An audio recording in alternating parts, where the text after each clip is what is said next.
सम्राट चौधरी को साइड करने की कोशिश शुरू हो गई है? क्या संघ सम्राट के खिलाफ मोर्चाबंदी कर रहा है? केंद्रीय मंत्री ललन सिंह के एक बयान ने इन सवालों को हवा दे दी है और राजनीति के गलियारों में भूचाल ला दिया है। राजनीतिक विश्लेषकों का दावा है कि ये बयान महज एक टिप्पणी नहीं है, बल्कि इसके पीछे राष्ट्रीय स्वयंसेवक संघ यानी आरएसएस और भाजपा के ताकतवर धड़े की सोची समझी पटकथा है। दावा यहां तक किया जा रहा है कि ललन सिंह ने यह बयान संघ के मौन इशारे पर दिया है ताकि सम्राट चौधरी को धीरे धीरे साइडलाइन किया जा सके। और इसे समझने के लिए हमें आरएसएस की कार्यशैली और ललन सिंह के इस बयान के पीछे की क्रोनोलॉजी को विस्तार से समझना होगा। नमस्कार, मैं हूं अंशिता।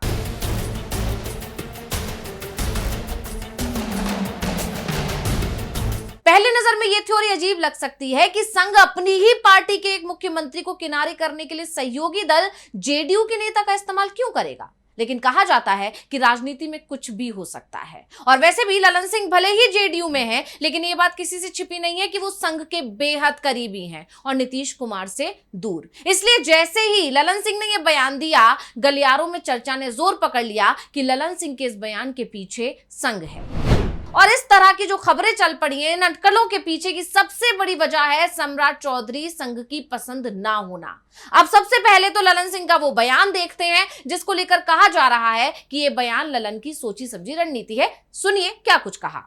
तो नीतीश कुमार जी ने जब छोड़ने का फैसला किया तो अपना उत्तराधिकारी भी उन्होंने ही तय किया कि सम्राट चौधरी मेरा उत्तराधिकारी होगा और सम्राट चौधरी के हाथ में उन्होंने दिया। और सम्राट चौधरी जी ने भी संकल्प लिया है कि नीतीश कुमार जी ने जो रास्ता दिखाया है उसी रास्ते पर आगे चढ़ के हम विकसित बिहार बनाने का काम करेंगे। तो ये परिवर्तन। तो नीतीश कुमार जी ने जब छोड़ने का फैसला किया तो अपना उत्तराधिकारी भी उन्होंने ही तय किया कि सम्राट चौधरी मेरा उत्तराधिकारी होगा और सम्राट चौधरी के हाथ में उन्होंने दिया।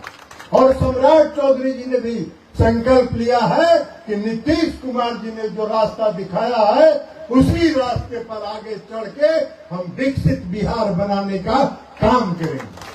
ये परिवर्तन। अब ललन सिंह ने कहा है कि नीतीश कुमार ने खुद सम्राट चौधरी को अपना उत्तराधिकारी चुना है। सम्राट चौधरी ने भी संकल्प लिया है कि वो आगे नीतीश कुमार के बनाए रास्ते पर ही चलेंगे और विकसित बिहार बनाएंगे। अब ललन सिंह के बयान की ये लाइन गौर करने वाली है जिसमें उन्होंने कहा कि सम्राट चौधरी नीतीश कुमार के बनाए रास्ते पर ही चलेंगे। आप जानते ही हैं कि बिहार में नेतृत्व परिवर्तन के बाद से ही एनडीए में खींचतान मची हुई है। सिर्फ बीजेपी की ही बात करें तो सम्राट चौधरी के सीएम बनने के बाद बीजेपी के अंदर ही उनके खिलाफ आवाज उठने लगी है, जिसकी सबसे बड़ी वजह है सम्राट का बाहरी होना। ऐसे में जब ललन सिंह ये कहेंगे कि सम्राट का अपना कोई विजन ही नहीं है, वो नीतीश के दिखाए रास्ते पर ही चलेंगे, तो बीजेपी नेताओं को यही संदेश जाएगा कि सम्राट भले ही बीजेपी में है, लेकिन काम नीतीश के लिए और जेडीयू की राजनीति को बचाए रखने के लिए कर रहे हैं, जिससे उनके लिए जो विरोध के सुर पहले से उठ रहे हैं वो और तेज होना स्वाभाविक हो जाएगा। जानकारों का कहना है कि ललन सिंह बिना किसी ठोस इनपुट या रणनीतिक लाभ के कोई बयान नहीं देते और उनके संघ के कुछ शीर्ष विचारकों के साथ गहरे संबंध रहे हैं, जैसे कि हमने आपको भी बताया भी। इसलिए ललन सिंह का यह बयान देना, वो भी तब जब सम्राट को बीजेपी का एक बड़ा वर्ग नापसंद करता है, सोचने पर मजबूर करता है कि कोई खिचड़ी तो जरूर पक रही है। अब आते हैं मुख्य सवाल पर, और सवाल यह है कि आखिर संघ को अपनी ही पार्टी के मुख्यमंत्री से क्या दिक्कत होगी, क्यों संघ उन्हें साइड करना चाहता है और इसके लिए इस्तेमाल किया जा रहा है ललन सिंह का। चलिए बताते हैं। तो आप जानते हैं कि सम्राट चौधरी मूल रूप से बीजेपी के नहीं है। वो पहले आरजेडी में थे, फिर जेडीयू में गए और अब बीजेपी में आए हैं। और संघ और उसके करीबी ये बिल्कुल नहीं चाहते थे कि सीएम सम्राट बने, लेकिन नीतीश के दबाव में बीजेपी आलाकमान को मजबूरी में सम्राट चौधरी को सीएम बनाना पड़ा, क्योंकि नीतीश बिहार की राजनीति पर अपनी पकड़ कमजोर नहीं करना चाहते थे और ये बात उन्होंने अपने बयान में कही भी थी। आपको याद होगा जब 20 अप्रैल को जेडीयू ने विधायक दल की एक बैठक बुलाई थी, तब नीतीश ने अपने विधायकों से कहा था कि कुछ नहीं बदलने वाला है और हम सरकार पर नजर रखेंगे। तब उन्होंने अपने विधायकों को इशारों में समझाया था कि मुख्यमंत्री की कुर्सी पर जो बैठे हैं वो उनके ही आदमी हैं। और अब ललन सिंह ने भी यही बात दोहरा दी है। एक बार फिर सुनिए ललन सिंह ने क्या कहा। तो नीतीश कुमार जी ने जब छोड़ने का फैसला किया तो अपना उत्तराधिकारी भी उन्होंने ही तय किया कि सम्राट चौधरी मेरा उत्तराधिकारी होगा और सम्राट चौधरी के हाथ में उन्होंने दिया। और सम्राट चौधरी जी ने भी संकल्प लिया है कि नीतीश कुमार जी ने जो रास्ता दिखाया है उसी रास्ते पर आगे चढ़ के हम विकसित बिहार बनाने का काम करेंगे। तो ये परिवर्तन, तो नीतीश कुमार जी ने जब छोड़ने का फैसला किया तो अपना उत्तराधिकारी भी उन्होंने ही तय किया कि सम्राट चौधरी मेरा उत्तराधिकारी होगा और सम्राट चौधरी के हाथ में उन्होंने दिया। और सम्राट चौधरी जी ने भी संकल्प लिया है कि नीतीश कुमार जी ने जो रास्ता दिखाया है उसी रास्ते पर आगे चढ़ के हम विकसित बिहार बनाने का काम करेंगे। तो ये परिवर्तन, इसलिए ललन सिंह के बयान ने राजनीति को गरमा दिया है, क्योंकि ललन सिंह के बयान ने नीतीश के बयान पर मुहर लगा दी। अब नीतीश ने तो अपने विधायकों को आश्वासन दे दिया था, लेकिन तभी से बीजेपी के अंदर एक धड़ा सम्राट चौधरी को नापसंद कर रहा है। ऐसे में केंद्रीय मंत्री और जेडीयू नेता राजीव रंजन सिंह यानी ललन सिंह का एक बयान ने बिहार एनडीए की राजनीति में नई बहस छेड़ दी है, क्योंकि संघ और बीजेपी का एक बड़ा वर्ग हमेशा ये चाहता है कि पार्टी का नेतृत्व अपने दम पर मजबूत दिखे और पार्टी का नेतृत्व कोई ऐसा करे जो बीजेपी की मूल विचारधारा वाला हो या संघ की विचारधारा वाला हो, ना कि किसी सहयोगी दल की पसंद के तौर पर। क्योंकि सभी जानते हैं आरएसएस की एक अपनी कार्यशैली, विचारधारा और सांगठनिक मर्यादा है। सम्राट चौधरी का राजनीतिक चरित्र और उनकी पृष्ठभूमि संघ के पारंपरिक सांचे में बिल्कुल फिट नहीं बैठती।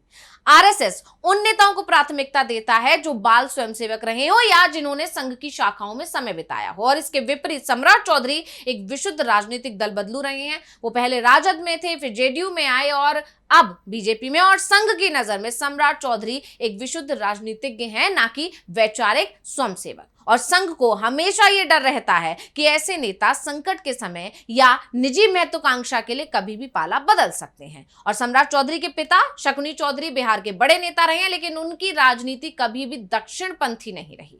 ऐसे में संघ को लगता है कि सम्राट चौधरी कभी भी बीजेपी को छोड़कर अपनी नई राह चुन सकते हैं या फिर नीतीश कुमार के साथ कोई गुप्त समझौता कर सकते हैं। अब संघ हमेशा व्यक्ति से ऊपर संगठन को रखता है। सम्राट चौधरी का मुरेठा यानी पगड़ी बांधना और उसे एक व्यक्तिगत ब्रांड बना लेना संघ के सामूहिक नेतृत्व के सिद्धांत के खिलाफ जाता है। इसके अलावा बिहार में भाजपा का पारंपरिक वोट बैंक जैसे सवर्ण, भूमिहार, राजपूत, ब्राह्मण कायस रहा है। सम्राट चौधरी कोयरी यानी कुशवाहा समाज से आते हैं, जो एक मजबूत पिछड़ी जाति है। भाजपा ने अति पिछड़ों और पिछड़ों को जोड़ने के लिए उन्हें आगे जरूर किया, लेकिन इसके कारण बिहार भाजपा का पारंपरिक सवर्ण नेतृत्व खुद को उपेक्षित महसूस करने लगा, यानी बीजेपी से दूर हो रहा है, छिटक रहा है। संघ को यह फीडबैक मिला है कि सम्राट चौधरी के ज्यादा उभार से भाजपा का कोर वोटर यानी सवर्ण दूर हो रहा है। अब क्योंकि आरएसएस किसी भी नेता को अचानक या झटके से नहीं हटाता, संघ की रणनीति बहुत धीमी, अचूक और पर्दे के पीछे से काम करने वाली होती है। सम्राट चौधरी को साइडलाइन करने के लिए जो पटकथा लिखी जा रही है, संघ चाहता है कि जब नीतीश कुमार की राजनीति का अंत हो तो भाजपा का नेतृत्व किसी व्यक्ति के हाथ में हो जो पूरी तरह संघ के रंग में रंगा हो। लेकिन सम्राट चौधरी इस मापदंड पर खरे नहीं उतरते। अब कहा जा रहा है कि ललन सिंह का यह बयान अचानक नहीं आया, बल्कि इसके पीछे पूरी क्रोनोलॉजी है, जिसे समझना भी जरूरी है। जैसे कि सम्राट चौधरी का कद लगातार बढ़ रहा है, जिससे भाजपा के पुराने और संघनिष्ठ नेताओं में असंतोष पैदा हो रहा है। इसलिए राजनीतिक विश्लेषकों का मानना है कि आरएसएस और भाजपा का एक बड़ा धड़ा सम्राट चौधरी को धीरे धीरे साइडलाइन करने की रणनीति पर काम कर रहा है, और ललन सिंह का यह बयान इसी पटकथा को सार्वजनिक करने की एक सोची समझी कोशिश है। और संघ किसी बाहरी को नेतृत्व नहीं सौंपना चाहता, ये लगातार देखा जा रहा है। जैसे कि अगर हम बात करें असम की, तो पिछले दिनों हिमंता बिस्वा शर्मा के खिलाफ भी बीजेपी के अंदर असंतोष पनपने लगा था, क्योंकि वो भी कांग्रेस से बीजेपी में शामिल हुए हैं। इसके अलावा योगी आदित्यनाथ को भी हटाने की बार बार खबरें जोर पकड़ती रहती हैं कि उन्हें भी हटाने की बहुत कोशिश की जाती है, क्योंकि वो भी मूल रूप से संघ से जुड़े नहीं रहे हैं। और इसके अलावा भी हाल ही में शुभेंदु अधिकारी जो बंगाल के सीएम बने हैं, उनके लिए भी विरोध के सुर पार्टी के अंदर से उठने लगे हैं। और इसकी बड़ी वजह यही है क्योंकि वो संघ से जुड़े हुए नहीं रहे हैं और मूल रूप से बीजेपी के नहीं रहे हैं। ऐसे में अब सम्राट चौधरी के लिए इस तरह की जो खबरें आ रही हैं, उस पर मोहर लगना स्वाभाविक है। तो स्पेशल रिपोर्ट आपको कैसी लगी, हमें कमेंट करके अपनी राय जरूर दीजिएगा। इसी के साथ मुझे दीजिए इजाजत। देखते रहिए डीवी लाइव। नमस्कार।